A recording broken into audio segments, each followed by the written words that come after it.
Hi, everybody. I wanted to welcome you to library. And I am reading this amazing story this week to you guys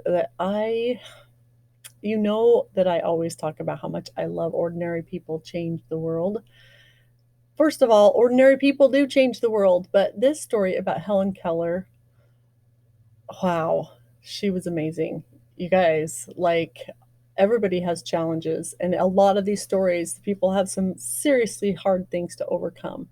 But can you imagine trying to learn math without being able to see or hear, or learning to read or eat, anything we have to do? Um, that is what Helen went through. So I remember learning about her as a child and as a student myself, and going home and like turning off the lights in my room and plugging my ears and imagining what it would be like to be Helen. Um, and just imagining it is an interesting thing, but actually living it is a totally another story, right? So as we go through this, think about what her impact did. And not only is it an amazing story about what a great thing she is, person, and the things she did, but it is about the teachers and wonderful people in our life who help us and saying thank you. I am Helen Keller. When I was little, I was just like you. I loved to play. I loved my dog. And I loved seeing all the bright, beautiful flowers. I also loved copying people at 6 months old. I could already say, howdy. Howdy yourself. Tea, tea, tea. Did she just ask for tea? How did she do that? What can I say? There's no stopping her. On the day I turned one, I started walking. Oh, and there was another word I always loved. Wah wah. Here's your water. Just like any other kid, right? But there's one thing that made me different.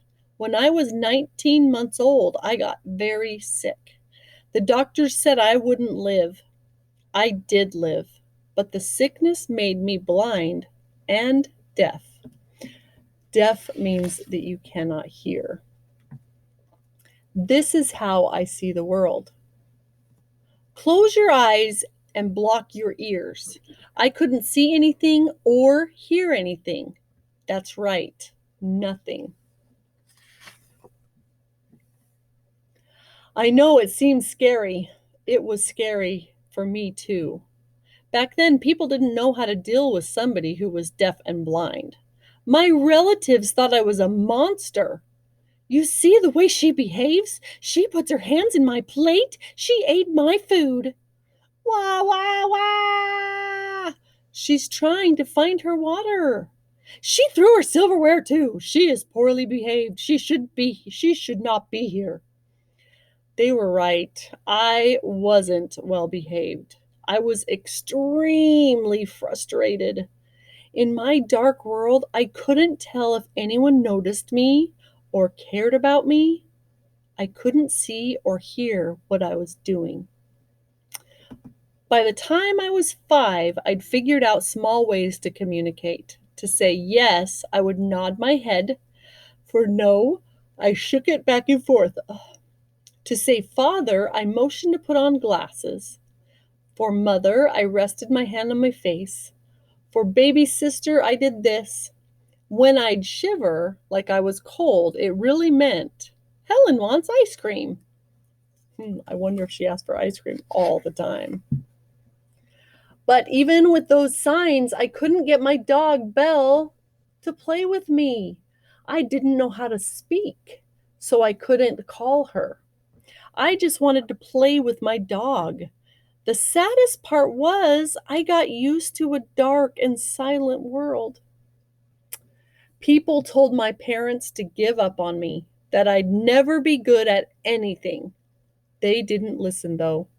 After reading about another blind and deaf girl, my parents found something they hadn't since I had gotten sick. Hope. This says there are places that teach deaf and blind children. That's what she needs. She needs a teacher. We all do. Everyone needs a teacher. Still, I had no idea what the world was about to bring me. I never had a more important day. I was 6 years old. From the way my mother was hurrying, I knew something big was coming. I stood on the porch waiting, feeling the sun on my face. Someone approached. Someone approached. I could feel footsteps. I reached out, thinking it was my mother. She pulled me into her arms. Her name was Anne Sullivan. She's the teacher who changed my life. In one of her first lessons, she gave me a doll, a toy doll. After letting me play with it, she spelled the word doll into the palm of my hand. D-O-L-L. Can you feel the letters? D-O-L-L. I could feel them, but I didn't know what letters or words were or how they worked. It didn't stop Miss Sullivan. One day we were arguing as she was trying to teach me the word mug and water. I got so upset. I took my new doll and I smashed it on the ground. I got angry a lot back then. Look how frustrated and angry she was. It was so hard for me. I was frustrated. Ah! Never losing her patience, my teacher took me outside. At nearby spout, she put my hand under the running water. In my other hand, she spelled the word W-A-T-E-R, water. W-A-T-E-R, again and again, W-A-T-E-R, W-A-T-E-R, W-A-T-E-R, and again. Now watch Helen's face as she starts to understand. W-A-T-E-R, W-A-T-E-R, W-A-T-E-R, W-A-T-E-R. You understand, don't you? You understand. I understood. That was a breakthrough. From there, I realized that everything had a name. Every object I touched burst to life. Mother, table, lamp, father, sister, teacher, dog. And now, when I wrote words in my teacher's hand, I had someone who could understand me. When you're learning something new, it's often hard. It started with words. My vocabulary grew fast. Eventually, I learned the meaning of the word love. I had given my teacher some flowers, so she spelled into my hand, I love Helen. Confused, I asked her, what is love? It is here, she spelled, while tapping at my heart. I was still confused. It was hard to understand something I couldn't touch. It made no sense. Why couldn't my teacher show me love? But then she explained, you can't touch the clouds, but you can feel rain and know how happy flowers are to get watered. That is how love is. You can't touch love, but you can feel how happy it makes you. There, in that moment, my whole world changed. It was as if there was an invisible line stretching between me and everyone in my life. Close your eyes. You can feel it too. Your connection to your family and friends. Still, life was never easy. Without sight, I couldn't see people's faces. Without sound, I couldn't hear their voices. But one of my greatest breakthroughs came when I learned to do what you are doing right now. Reading. Read without eyes? How's she going to do that? You'll read with your fingers. On this cardboard, you'll feel raised dots. The dots make letters. The letters make words. This is the word for doll. To practice, I would match each word with its object and make sentences. This was my favorite game. We played it for hours. See if you can find the sentence, girl in wardrobe.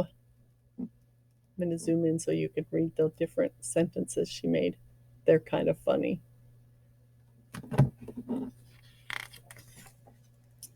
From there, I started reading real books, just like you. The only difference was my books were in Braille, which is a series of raised dots that you read with your fingers. Go ahead and move your pointer finger over the dots below. You can see they're kind of plastic on the book, so you can feel them a little differently. They're so hard to feel, though, for me.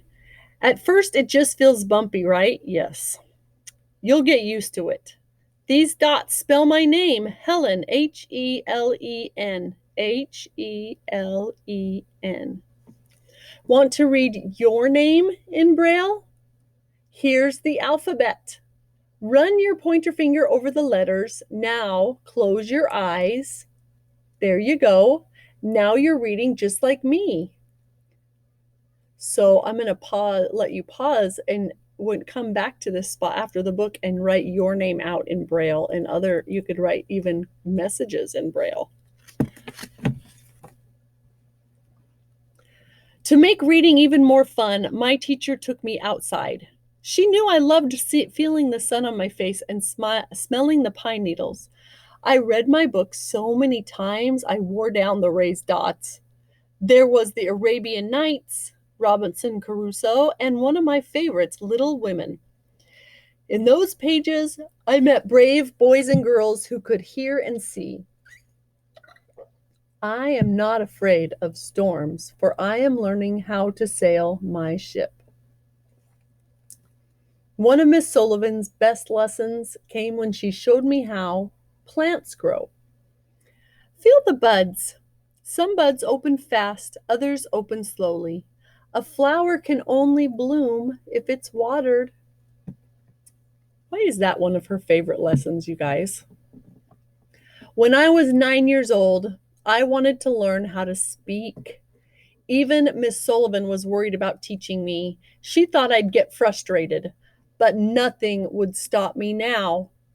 To help me, Miss Sullivan took me to a teacher named Sarah Fuller, who would put my hand to her face and let me feel her tongue and lips as she made each sound. Yes, Helen, feel each sound like the vibration strings on a piano.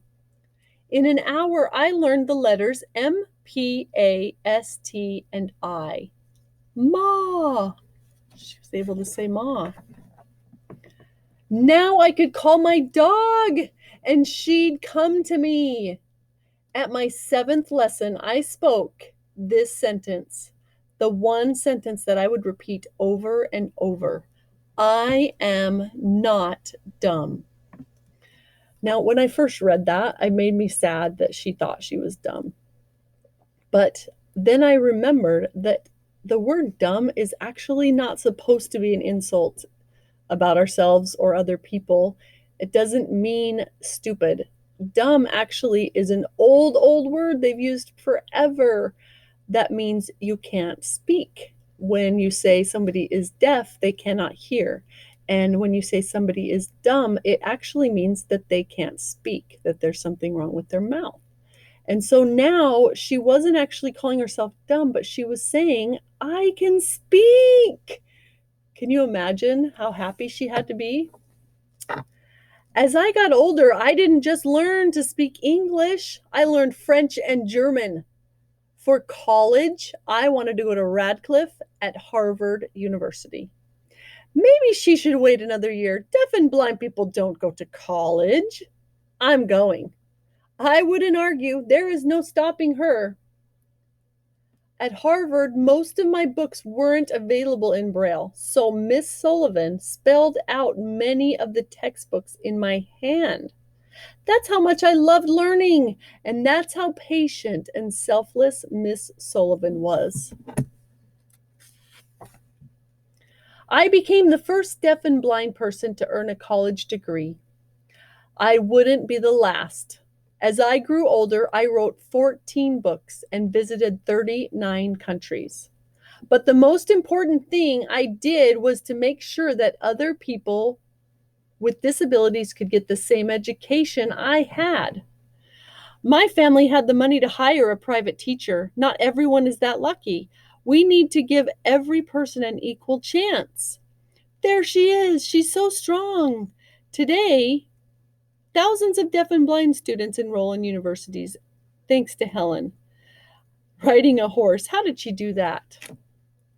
That was only the beginning. I didn't just help the deaf and blind. I started fighting for social change, to help women vote, to help the poor survive, to help people who needed it most. She was one of the earliest supporters of the ACLU to fight for free speech. She was also a supporter of the NAACP to help Black people get equal rights as well. She met every president from Grover Cleveland to Lyndon Johnson. But let's be honest, they met her. Today, the American Foundation for the Blind and the Helen Keller International continue to help blind and hungry. In my life, they said I was different. They said I'd never be normal. But the truth is, there is no such thing as a, quote, normal life. Every one of us is like a flower that must be watered. Every one of us is full of potential, and every one of us can overcome obstacles. Look at me. Hear my words. I may not be able to see, but I have vision. I may not be able to hear, but I have a voice. She's the first statue at the U.S. Capitol that is of a child. This is Brad Meltzer. He puts himself in all of his books. I really want to know, how did you do all that stuff? I just decided I could. Think of your life as a hill that must be climbed. There is no correct path to get to the top. We all zigzag in our own ways. At some point, you will slip, you will fall, and you will tumble back down. But if you get back up and keep climbing, I promise you, you will reach the top. Don't let anything hold you back. Our lives are what we make of them. There will always be obstacles, but there will always be a way around them. I am Helen Keller, and I won't let anything stop me.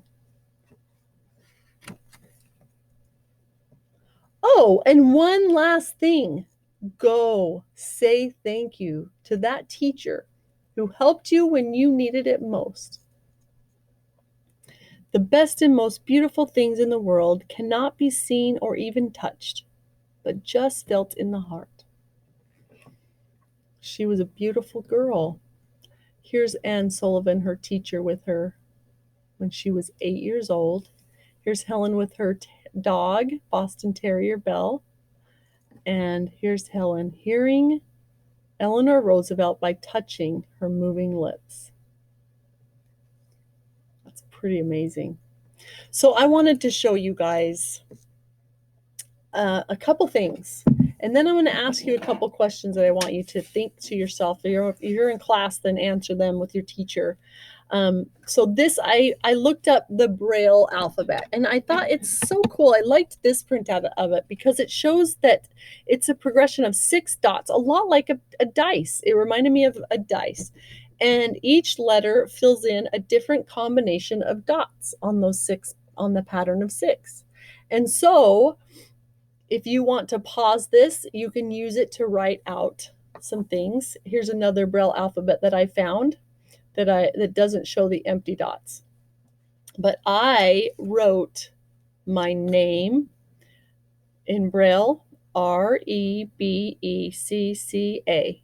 I wrote this word.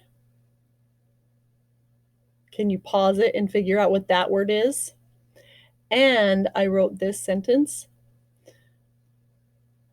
This is something that Helen learned in the book that I thought it was so neat how she explained how hard it was for her to learn what that meant.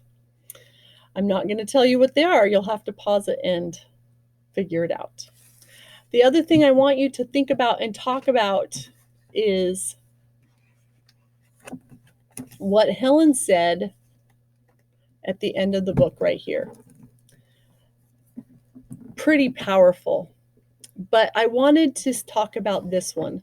I may not be able to see, but I have vision. Even though Helen couldn't see, how does she have vision? And what does she mean by I have vision? And can we all have that? And then also, I may not be able to hear, but I have a voice. So Helen had a voice. She taught herself, she was taught to speak. We know that. But I don't think that's the kind of voice she's talking about. What does she mean by I have a voice?